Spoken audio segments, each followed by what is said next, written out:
2006년 10월 어느 날 총기를 소지한 남자가 펜실베니아주 랭커스티 카운터에 아미시 공동체라고 하는 곳이 있는데 그곳 안에 있는 학교에 난입을 했습니다.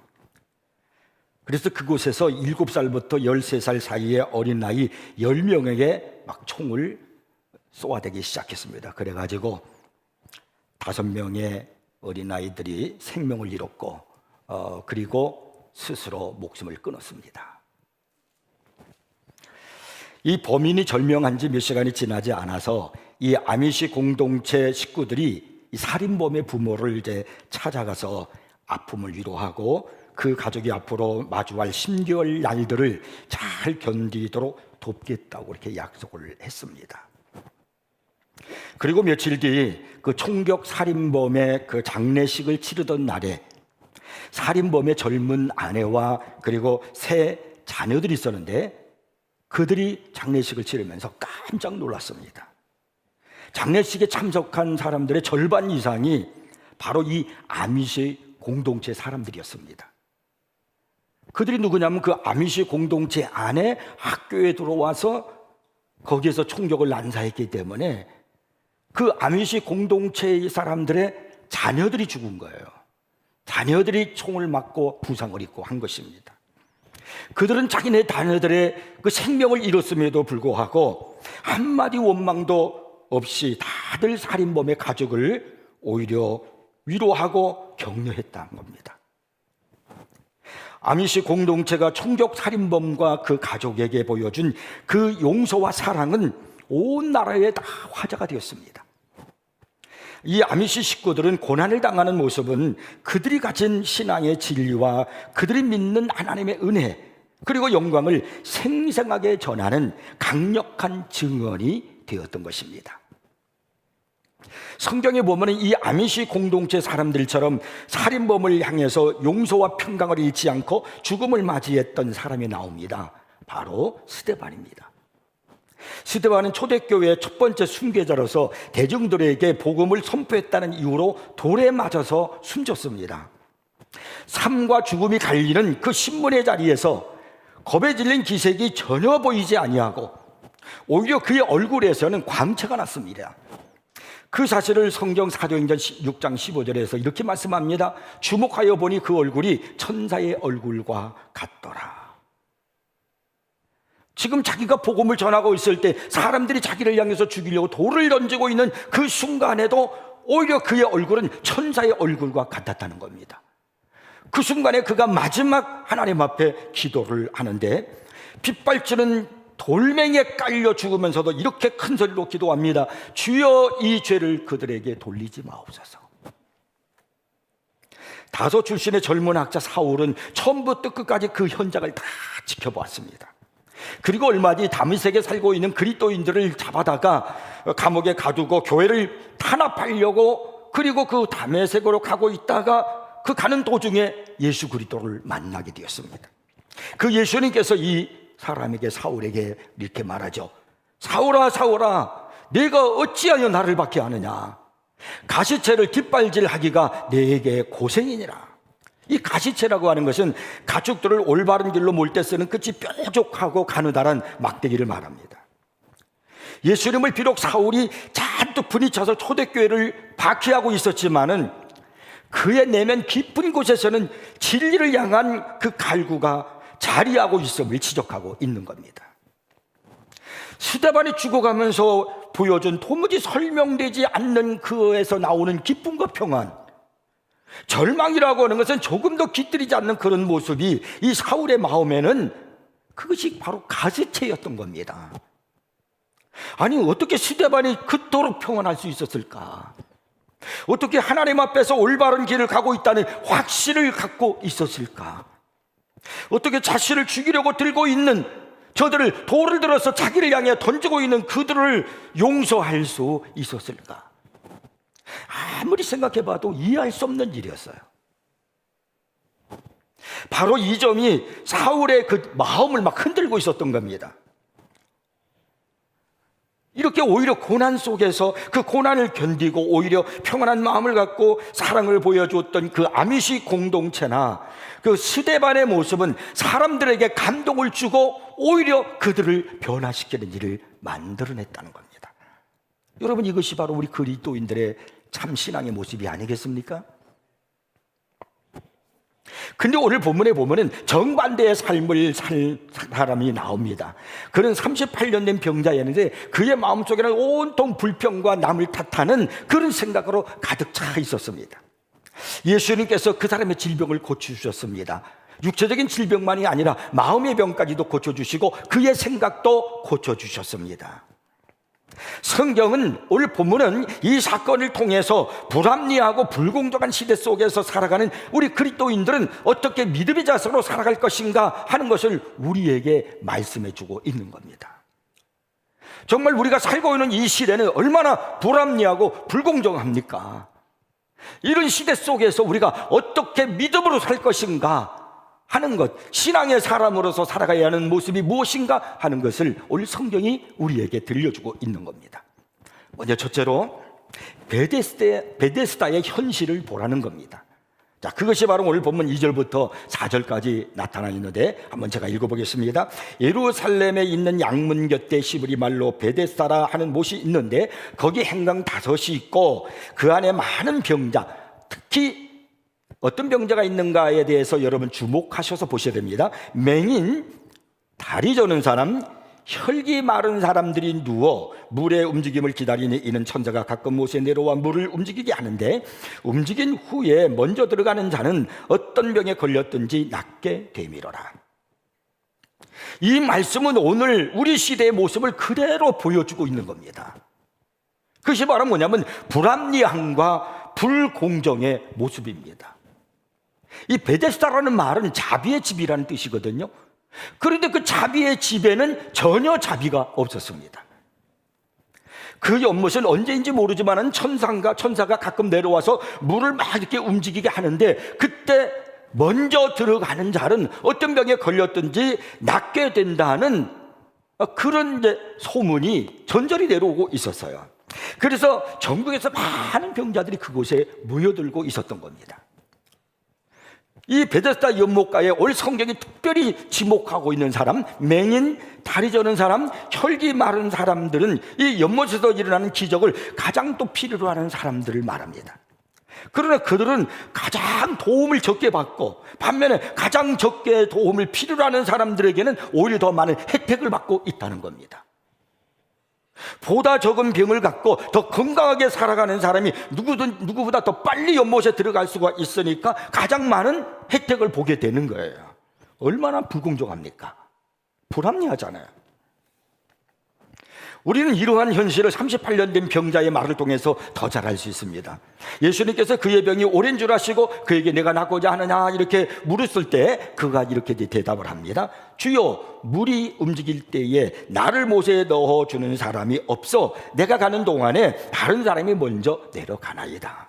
무슨 이야기입니까? 지금 이 베데스다 연못가의 이 모습은 불공정하다는 겁니다. 너무나 이 주님 불합리합니다. 지금 그렇게 말하고 있는 거예요. 자비의 집에서 자비라는 것은 전혀 찾아볼 수 없는 현실입니다. 이렇게 말하고 있습니다. 이 38년 된 병자는요, 아마 그곳에 있는 모든 사람들 중에서 병이 가장 오래되었을지도 몰라요. 그리고 그 모든 사람들의 병 중에서 가장 큰 병을 앓고 있었을지도 모릅니다. 왜냐하면 그는 누워 있어야 된다 그랬거든요. 자리에 누워 있다 그랬으니까. 누워있는 사람이니까 누군가가 빨리 자신을 들어서 물이 움직일 때 그곳에 던져주지 않으면 자기는 고침받을 수가 없는 거예요. 또 그렇지 않으면 다른 사람들이 이 사람의 병을 보고 이렇게 오랜 동안 병으로 고생했으니까 자, 이번에 물이 움직이면은 우리 모두가 다 이번에는 좀 중지를 하고 이렇게 이 사람에게 먼저 자비를 베풉시다, 이렇게 양보해 주었으면 좋았을 텐데 전혀 그러지 않았어요. 누구든지 먼저 들어가려고 그러죠. 자기의 병을 고치려고요. 그래도 지금까지 그곳에서 소망을 갖고 기다렸지만은 결국 그가 갖게 된 것은 사람들에 대한 불만과 불신이었습니다. 그는요, 다른 사람이 먼저 내려가나이다 라고 말하는데 그 다른 사람이 누구예요? 나보다 먼저 건강한 사람이라는 거예요. 아니, 어쩌면 그 베데스다 연못가에 있는 병자들 중에서 가장 건강한 사람을 말하는 겁니다. 아니, 도움을 가장 적게 필요로 하는 그 사람이 가장 먼저 내려가서 혜택을 본다, 그런 얘기 아니겠어요? 38년 된 병자같이 가장 절실하게 도움이 필요한 사람에게는 오히려 가장 도움을 받지 못하는 겁니다. 이것이 오늘 우리가 살고 있는 이 세상의 모습이 아니겠습니까? 경제적으로 부자인 사람이 더 부자가 되고요, 가난한 사람은 더 가난한 경우가 되는 경우가 너무나 많습니다. 교육을 못 받은 사람들이 더 교육을 받아야 하는데, 그렇지 못하고 좋은 교육을 받은 사람들이 더 좋은 교육을 받게 되어서 실업과 영세면의 악순환을 겪고 있는 것이 바로 오늘의 현실의 모습입니다. 그래도 천자들이 모세 내려와서 물이 움직이려 할 때에 먼저 들어가는 사람이 어떤 명이 걸든지 그 낫게 된다는 그 소망을 갖고 그들은 그 미씨를 붙들고 먼저 들어가겠다는 그 생각 속에 그걸 붙들고 거기에 그냥 머물러 있는 거예요. 여기 3절 하반절에서요, 기다리니라는 그런 단어가 있거든요. 이 단어는 헬라로 보니까 ektekomai라고 써 있는데, 이 말이 무슨 말이냐면 이것은 계속해서 기대한다는 거예요. 계속해서 기다리고 있다는 거예요. 다른 데도 소망 두지 않고 다른 것을 찾지 않고 여기다가 그냥 그거 얘기, 내가 먼저 들어가기만 하면 되지, 내가 먼저 들어가야지, 혹시나 누가 양보해 주지는 않을까 라는 그런 마음속에 계속해서 기다리고 계속해서 기대하고 있다는 그런 이야기입니다. 그들은 언제 물이 움직일지 확실치도 않는 그 상황 속에서 계속 기다리고 있는 거예요. 자, 어떻게 보면 얼마나 어리석은 기다림입니까? 이 본문에 나타나는 맹인, 다리 저는 사람, 혈기 마른 사람들이란 스스로 어쩔 수 없는 그런 힘이 없는 무능한 자를 가르치는 겁니다. 이것은 곧 하나님의 은혜를 떠난 사람들의 모습을 이야기하는 겁니다. 다른 말로 해서 영적으로 자신을 위해서 어떤 일을 할 수 있는 처지가 없는 그런 사람을 말하는 것입니다. 그런 상태에서 아무리 기다려봐야 그 기다림은 헛된 기다림일 수밖에 없는 거예요. 아무리 기다리면 뭐합니까? 다른 사람이 먼저 가죠. 맨날 기다리면 뭐합니까? 또 다른 사람이 먼저 가고요. 세상의 미실에 대한 기대를 갖고 세상에 전혀 소망도 없고 세상에다 전혀 진정한 그러한 행복이 주어지지 않는 그런 것에 대해서 그것을 붙들고 계속해서 그것이 내 인생을 바꾸는 줄 알고 그것이 나의 삶의 진정한 평안과 그리고 행복을 가져다 주는 줄 알고 오늘도 속으면서 살아가고 있는 오늘의 현실의 모습을 그대로 이 베데스다 연못가에서 보여주고 있는 겁니다. 사랑하는 여러분, 우리 예수 믿는 사람들의 기다림은 주님을 향한 기다림이어야 되는 겁니다. 성경은 주를 기다리는 자에게 은혜를 베풀어 주시고 복을 주신다고 약속을 하고 있습니다. 시편 37편 7절에 보니까 여호와 앞에 잠잠하고 참고 기다리라 그렇게 말씀하시면서 이사야서 30장 18절에서는 그를 기다리는 자마다 복이 있도다라고 말씀합니다. 또 시편 40편 1절에서는요 내가 여호와를 기다리고 기다렸더니 귀를 기울이사 나의 부르짖음을 들으셨도다라고 했고요, 잠언서 22장 22절에서는요 여호와를 기다리라 그가 너를 구원하시리라고 그렇게 말씀합니다. 지금 우리가 살고 있는 이 세상은 정말로 불합리하고 불공정한 세상이에요. 그러나 이런 세상 속에서 불평하고 원망하고 그렇게 살지 말고 엉뚱한 행복이 주어지지 않는 세속적인 그런 것을 붙들고 기대하며 살지 말고 가장 공의로우신 은혜로우신 그 주님을 바라보며 그 주님께 구하고 간구할 때 그때 진정한 우리의 마음의 평화를 얻고 우리의 문제가 해결된다는 거예요. 이 불합리한 시대 속에서 불공정한 시대 속에서 바로 주님을 바라보고 주님께 기대하며 주님을 붙들고 살아가는 것이 바로 그리스도인의 모습이고 믿음으로 살아가는 사람들의 모습이라는 것을 기억하시길 바랍니다. 그다음에 두 번째는요, 은혜의 시작입니다. 이렇게 베데스다는 불공정하고 불합리한 곳이었지만 그곳에 은혜가 열리기 시작했습니다. 6절을 한번 보겠습니다. 예수께서 그 누운 것을 보시고 병이 별서 오랜 줄 아시고 이르시되 내가 낫고자 하느냐. 이 구절에서 우리가 눈여겨봐야 할 두 개의 단어가 있어요. 그것이 바로 뭐냐면 보시고 하고 아시고예요. 예수님께서 그 많은 병자들 가운데서 38년 동안 불구자 생활을 했던 한 사람을 보셨습니다. 하나님의 아들이시고 창조주이신 주님께서 그들 가운데 오셨지만, 그 베데스다 연못 가운데 그들 가운데 계셨지만 아무도 그분을 알아보지를 못했습니다. 왜냐하면 그들은 영적으로 소경이었기 때문입니다. 아무도 그를 맞으러 일어나지 못했습니다. 왜냐하면 그들은 다리를 저는 사람들이었기 때문입니다. 아무도 소망 있는 손을 벌리지 못했습니다. 왜냐하면 그들은 혈기 마른 사람들이었기 때문입니다. 그럼에도 불구하고 예수님께서 그들 가운데 계시면서 죄인들 중에 가장 소망이 없어 보이는 38년 된 사람에게 눈길을 머무셨고, 그리고 그 사람의 병을 아셨다는 겁니다. 주님의 눈길이 그 사람에게 머물렀다라고 하는 것은요, 곧 예수님의 자비의 시작이고 은혜의 시작임을 말하는 겁니다. 그리고 병을 아셨다라고 하는 것은 그 병자가 얼마나 오랜 세월 동안 고생하고 고통스러웠는가, 얼마나 마음고생을 했는가를 주님이 알고 계셨다는 거예요. 이게 은혜의 시작이에요. 여기서부터 역사가 일어나기 시작하는 겁니다. 마태복음 14장에 보면 예수님께서 제자들을 갈릴리 바다 건너편으로 가라고 그렇게 말씀을 하시고 자신은 산에 올라가셔서 기도하기 시작하셨습니다. 그 제자들이 배를 타고 갈릴리 바다를 이제 건너가고 있는데 풍랑을 만났습니다. 그래서 그 풍랑으로 말미암아 그들이 많은 고난을 겪고 막 두려워하고 있을 때 예수님께서 기도하시다가 그 모습을 보셨어요. 그러자마자 주님께서는 그 제자들을 구원하시기 위해서 오시는데 얼마나 급하셨던지 바다 위로 걸어 오셨습니다. 그리고는 즉시 바람을 그치게 하시고 제자들을 그 위기에서 구원해 주셨습니다. 오늘도 우리 주님은 우리의 모든 형편을 보고 계십니다. 내가 주님 앞에 먼저 아뢰기 전에 주님께서 먼저 나의 아픔과 절망과 슬픔을 다 보고 아시고 계십니다. 그리고 자비로우신 주님은 우리의 문제를 해결하기 위해서 주님이 먼저 내게 다가오신다는 사실입니다. 그래서 우리는요, 다가오시는 그 주님을 만날 수 있는 겁니다. 요한복음 15장 16절에 보면은요, 너희가 나를 택한 것이 아니요 내가 너희를 택하여 세웠나니라고 말씀하면서 구원의 주체가 예수님이심을 강조하고 있는 겁니다. 예수님께서 먼저 우리를 사랑하셨다는 거예요. 예수님께서 먼저 내게 다가오셨다는 겁니다. 주님이 보고 아시고 내게 오시는 거예요. 너희가 나를 택한 것이 아니라 내가 너희를 택했다는 거예요. 주체가 주님이라는 것을 말씀해 주고 있는 겁니다. 주님이 우리를요 구원하시기 전에 우리의 모습이 어떤 줄 아십니까? 로마서 5장 6절에 보니까 그 사실을 이렇게 설명하고 있어요. 우리가 아직 연약한 때에 기약대로 그리스도께서 경건하지 않은 자를 위하여 죽으셨도다.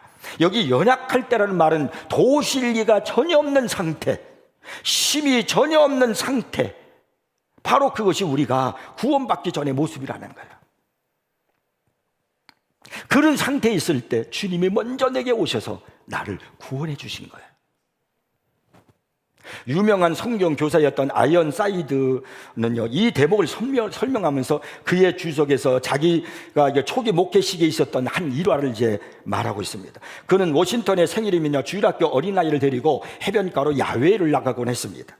어느 날 아침 9시쯤 해변가를 나가는데 안개가 막 걷히기 시작할 무렵 해변에 널려있는 수많은 종류의 잔해를 보고 깜짝 놀랐습니다. 영문을 몰라서 어리둥절하다가 샌프란시스코로 돌아왔을 때 그것이 무엇임을 알았습니다. 리오데자네이로가 하는 큰 여객선이 파손된 잔해였던 것입니다.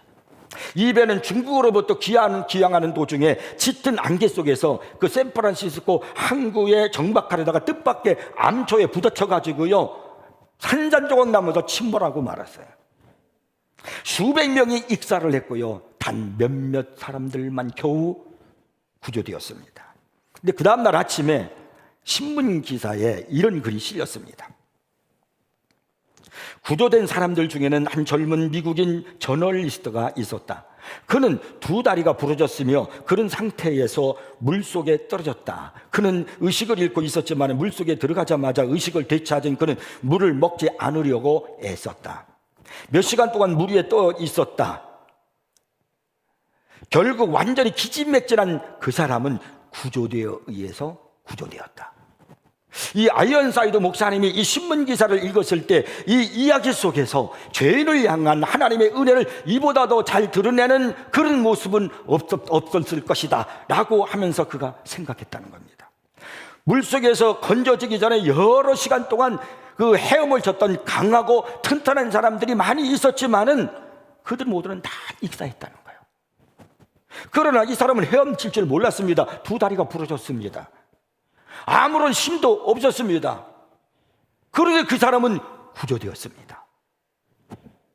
이것이 나를 향한 우리 주님의 모습이다. 이것이 바로 아이언사이드 목사님의 이야기입니다.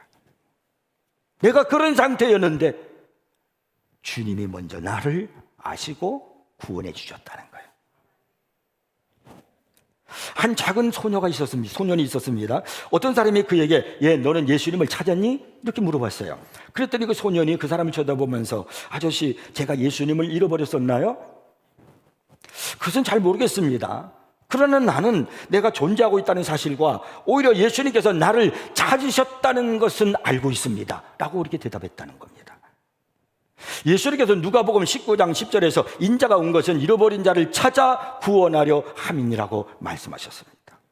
예수님이 먼저 나를 찾아오셨다는 거예요. 그래서 예수님께서는 그가 누구이며 심지어는 그의 이름조차도 모르는 38년 된 이 불쌍하고 무력한 사람을 찾아오신 거예요. 하나님의 아들의 부드럽고 자비로운 마음은 그의 필요를 아시고 그곳에 찾아오신 것입니다. 오늘 이 시간에 공경에 처한 내 인생이 너무나 비참하다, 나의 삶이 너무나 힘들다라고 그런 마음을 갖고 있는 사람이 있다면 바로 그러한 여러분의 가엾고 무력한 그런 모습을 하나님 아들 우리 주 예수 그리스도께서 주목하시고 그리고 보시고 찾아오신다는 사실 기억하십시오. 우리 주님은 어려움 중에 있는 여러분들을 해방시켜 주시고요, 구원하기를 원하십니다. 여기서 특별히 우리가 기억해야 될 사실이 있어요. 그게 바로 뭐냐면 주님이 거기 성경의 1절에 보면은 유대인의 명절에 예수님이 예루살렘 베데스다 연못으로 가신 거예요. 다른 제자들은 명절이니까 아마 명절을 지키느라고 다 뿔뿔이 자기 곳으로 갔는지 몰라요. 그런데 예수님이 혼자서 어디로 가셨느냐면은 베데스다로 가셨어요. 그 베데스다의 현실이 뭐예요? 비정한 곳이에요. 자기밖에 몰라요. 불합리한 곳이고 불공정한 곳이에요. 누가 그곳에 가고 싶겠습니까? 그런데 주님은 그곳에 가셨습니다. 그리고 어려움에 처한 자를 보시고 아시고 그리고 주님이 치료해 주셨습니다. 오늘도 우리 주님은 동일하게 그렇게 역사하셔요. 우리 사회가 아무리 불합리하고 불공정하고 비정한 사회란다 할지라도 우리 주님은 이곳에 오십니다. 나의 삶의 현장에 우리 교회에 오셔서 보시고 그리고 주님이 다가오셔서 치료해 줄 줄 믿으시기 바랍니다. 그런데 마지막 세 번째로 우리가 본문을 통해서 기억해야 될 것이 뭐냐면 따지지 말라는 겁니다. 사랑의 주님께서는 그 사람의 병이 오랜 줄 아시고 내가 낫고자 하느냐고 그렇게 물으셨습니다. 이것은요, 그 사람을 치료해 주시겠다는 말씀입니다. 복된 주님께서는요, 여러분에게도 내가 낫고자 하느냐고 그렇게 묻고 계십니다. 여기에 대한 여러분의 대답은 무엇입니까? 여러분도 문제가 해결되기를 바라십니까? 내가 낫고자 하는 물으시는 질문에 대한 이 병자의 대답을 들어보십시오. 병자가 대답하되 주여, 물이 움직일 때에 나를 못에 넣어주는 사람이 없어 내가 가는 동안에 다른 사람이 먼저 내려가나이다. 이 사람의 대답은 뭐냐면요, 나를 도와줄 사람이 없다는 거예요. 먼저 내려간다는 거예요. 다른 사람이 먼저 내려간다는 거예요. 나를 도와주는 사람이 없다는 겁니다. 이 말이죠. 무슨 말입니까? 지금 이 사람의 대답 속에는요, 비정한 사람들의 불만과 불신 그리고 이 사회에 대한 원망 섞인 말을 지금 토해내고 있는 겁니다. 그러니까 이 사람 대답은 이런 거예요. 내게 부족한 것은 나 한 가지밖에 없습니다. 나를 도와줄 사람을 얻을 수만 있으면 됩니다. 내가 먼저 들어가야 되는데 나를 먼저 넣어줄 수 있는, 나를 도와줄 사람만 있으면 됩니다. 지금 그런 말이에요. 정말 그럴까요? 그 비정한 사회 속에서요. 혹시 여러분들 중에서는요, 참된 교회를 찾아낼 수만 있으면 내가 신앙생활 잘할 수가 있고 은혜생활 잘할 수가 있고 그리고 내가 축복된 생활을 할 수 있습니다. 정말 그럴까요? 이렇게 말하는 사람은요, 그 어떤 사람을 만나든지 또 어떤 교회를 찾든지 그것이 그 사람의 문제를 해결해 주지 못합니다. 우리의 문제를 해결해 주는 것은 사람이 아니라 우리 주님이십니다. 교회가 아니라 하나님의 아들이십니다. 38년 된 병자처럼 따지지 말라는 거예요. 주님 앞에 엎드리고 그분께 소망을 두며 그분을 의지하면 됩니다. 누가 어떻고 뭐 사회가 어떻고 세상이 어떻고 사람이 어떻고 교회가 어떻고 그것이 문제를 해결해 주는 게 아니라는 거예요. 주님이 그런 비정한 그곳에, 불합리한 그곳에, 불공정한 그곳에 주님이 오셔서 거기 계셨다는 사실이 중요해요. 그러므로 우리의 현실이, 우리의 사회가, 우리의 모습이 어떻게 되었다 할지라도 주님이 그곳에 계시다는 사실을 잊지 마십시오. 그 주님을 바라보고 그 주님을 붙드는 것이 중요합니다. 예수님께서 오셔서 여러분을 찾으셔요. 그때 여러분은요, 오늘 성경에 나와 있는 그 병들처럼 나는 힘없고 눈멀고 다리 절고 그리고 혈기 마른 자라고 그게 구실을 늘어놓겠습니까? 만일 여러분이 여러분의 영적 능력에 대해 내린 하나님의 결단을 이치로 따져서 말한다라고 하면 구원받지 못할 겁니다. 성경은 하나님께서는요, 인류의 영적 조건에 대하여 내린 자신의 결단을 이치로 따지지 않은 것이라고 말씀합니다. 그래서 아직 죄인 되었을 때에 주께서 나를 위해서 구원해 죽으셨다는 거예요. 이치를 따지지 않는 거예요. 저를 도와줄 사람이 없으니 저는 가만히 없습니다라고 말하는 이 병자에게 예수님께서는요, 일어나 내 자리를 들고 걸어가라고 그렇게 말씀하십니다. 자기 앞에 다가와서 일어나 내 자리를 들고 걸어가라는 말씀하시는 그분을 이 사람은 바라보지 않았겠어요? 예수님을 바라보았을 거예요. 예수님이 하시는 말씀을 들었습니다. 그 순간 그의 영혼 속에서 막 솟아오르는, 샘솟듯이 솟아오르는 믿음이 생겼을 것입니다. 그래서요, 구절을 보십시오. 그 사람이 곧 나아서 자리를 들고 걸어가니라고 말씀합니다. 나를 도와줄 사람이 없다고 따졌던 그 사람이 예수님의 말씀을 듣고 믿음이 생겨서 예수님을 바라보자 곧 순종해서 나았습니다. 그래서요, 지금까지 자기가 누워있었던 그 자리를 옆구리에 끼고서 그리고 기쁨이 충만해서 힘차게 활기차게 걸어갔을 것입니다. 세상은 이러쿵 저러쿵 또 교회가 어떻다능둥 눈은 어떻다능둥 비정하다 그만 따지지 마십시오. 중요한 건 주님의 말씀을 듣고 그분을 바라보고 순종하는 것이 나를 변화시키고 내 문제를 해결해 준다는 겁니다.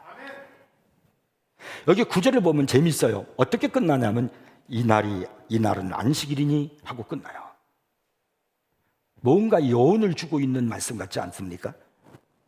유대인들이 안식일에 이런 일을 행했다고 그 나은 그 사람을 향해서 막 따지기 시작했어요.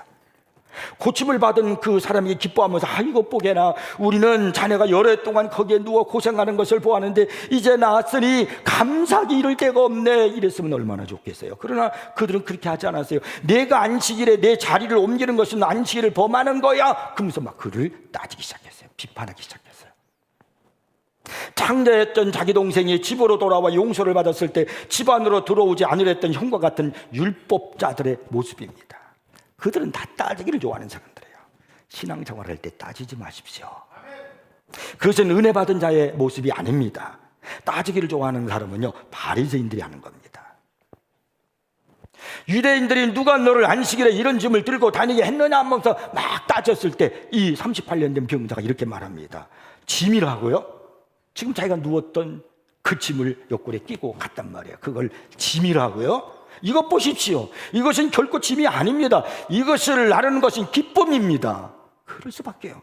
나를 고쳐주신 분이 자리를 들고 걸어가라고 하셨습니다. 나는 그분을 바라보고 그분이 말씀하셨을 때 믿음이 생겼고 그래서 나는 순종해서 일어났습니다. 나는 단지 말씀하신 대로 행동했을 뿐입니다. 어느 날 성전에서 이 사람이 예수님을 바라봤어요. 만났어요. 그때 예수님께서 요한복음 5장 14절에 보니까 그 사람을 향하여 이렇게 이제 말씀을 하십니다. 보라, 내가 나았으니 더 심한 것이 생기지 않게 다시 죄를 범하지 말라. 이 사람은 자신을 구원하신 분이 예수님이신 것을 알게 된 겁니다. 죄사함을 받고 고침받은 그의 얼굴에 얼마나 기쁨이 넘치고 평강이 넘쳤겠습니까?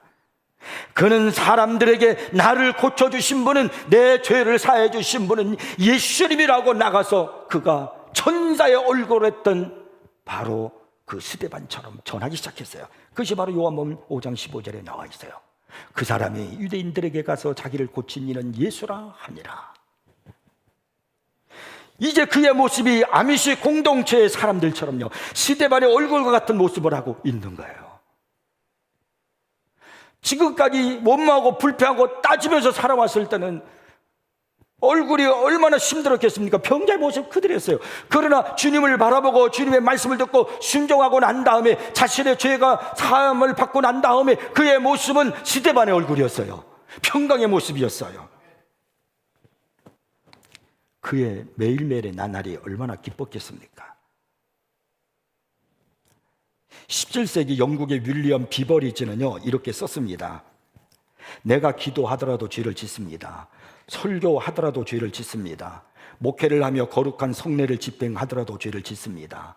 내가 회개한다 할지라도 그 회개는 회개할 또 다른 이유를 만듭니다.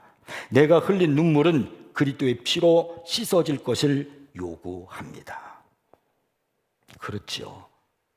본질상 진노의 자녀인 죄를 품고 있는 우리는 또 죄를 짓고 또 죄를 짓고, 아무리 내가 어떻게 한다 할지라도 또 똑같은 죄를 반복할 뿐이에요.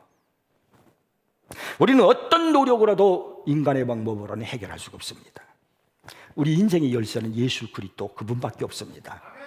그분은 나를 창조하신 분이시요, 나를 사랑하시는 분이시요, 나를 위해서 죽으신 분이시고, 그분이 지금 나를 보시고 알고 계십니다. 내 믿음으로 그분을 의지하고 그분을 바라보시고, 그리고 그분의 말씀에 귀를 기울이시기를 바랍니다.